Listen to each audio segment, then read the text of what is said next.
Are you worried that your parents are getting older and they may not have their affairs in order? Are you concerned that if something were to happen, you'd be scrambling? I'm Tamara Berman. And I'm Ozzy Martinez from Century 21 New Heritage. And we have 5 tips for you to help your aging parents get their affairs in order.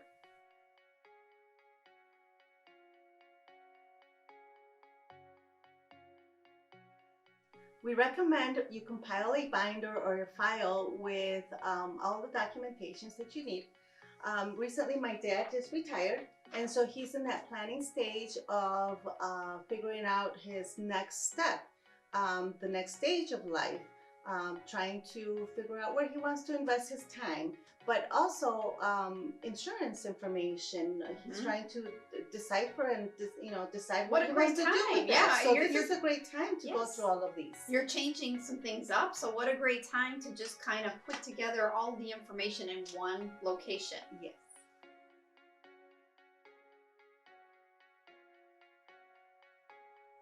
Number 1, legal documents.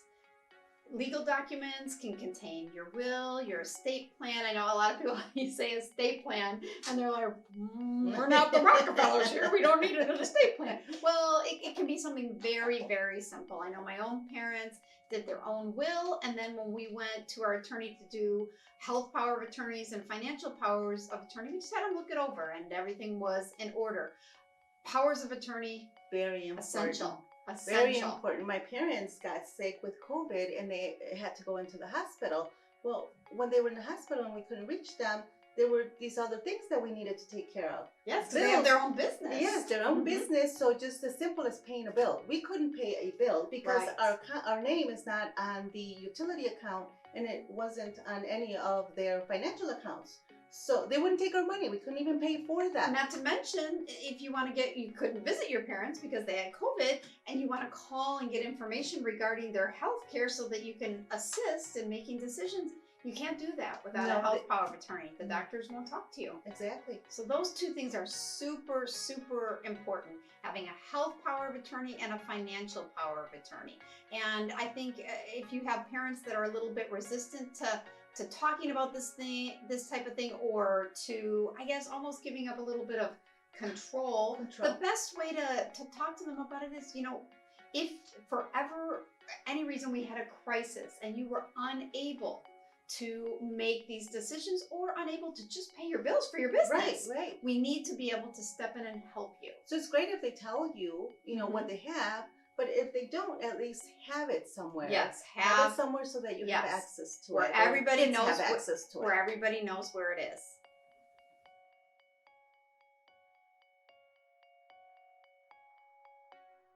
Number 2, finances. A list of their accounts, names, numbers, and locations.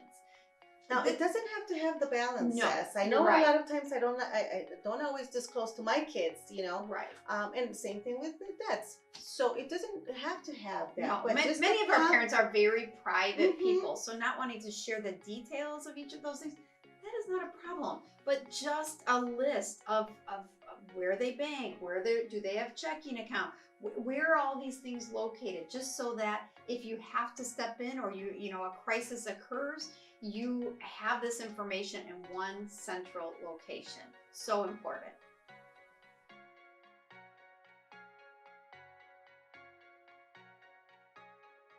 Number 3, insurance policies. If you can have a list of policies with the account numbers and the contact information.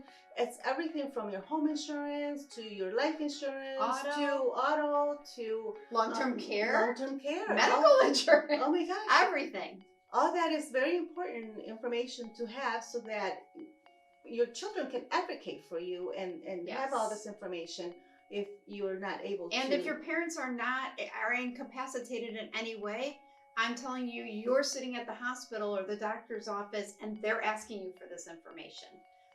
You have to be able to access this information. So I think, again, if our parents are a little bit resistant or private, explaining why this is so important.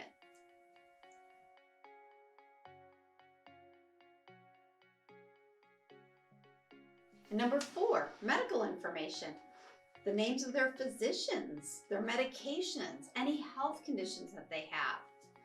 A lot of times, my parents don't tell me when they go to the doctor. No. I don't have, a list of all their doctors. So you go from your primary to the specialist if they're seeing anybody. Mhm. And same thing with medications. They're not telling me. So, but if, it's important if they were able to place it have it Yes. in a list, so that if for some reason they can't speak for themselves, Yes. that it's there and we can let the physicians know. And you can advocate for them. Yes. I mean, that's so important. If your parent is incapacitated in any way, you need to be able to advocate. But you cannot do that without all the necessary information, or at least you can't do it well. No. And again, you're going to be sitting in that chair at the hospital, and they're going to be asking for this information. So if you could run home and grab that binder that has all that information, what a wonderful gift that is. Oh, yes.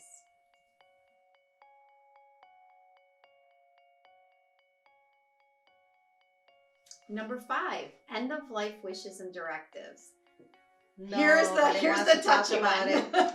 it. Nobody wants to talk about end of life wishes. But you know what? It's one of the best gifts that you can give your loved ones, because you don't want to find yourself second guessing. No.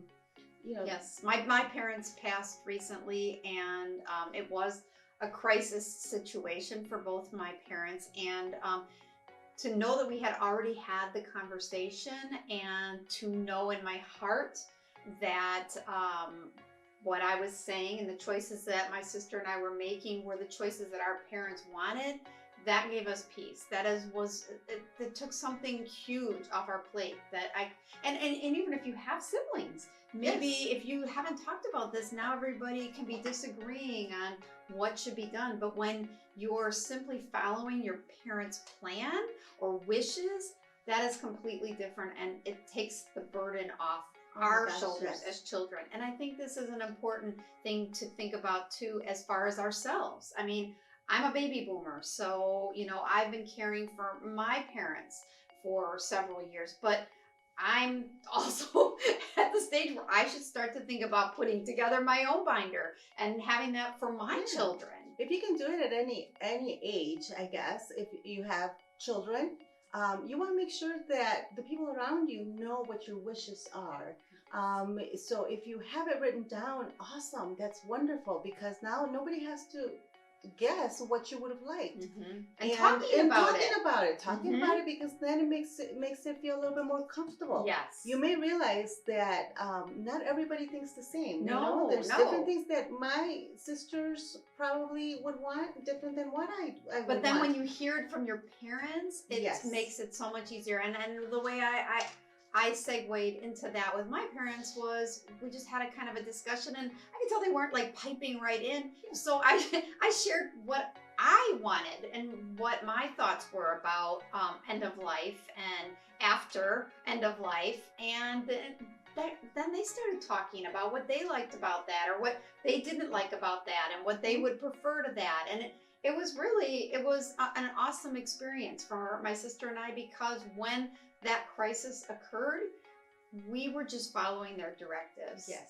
So that gave us a lot of peace. And that's what we want. Mm-hmm. So I hope this video helps. If you like it, please subscribe, comment below, share it with anybody that this video might be helpful for, and give us a thumbs up. Give us a thumbs up. We'll see you next time.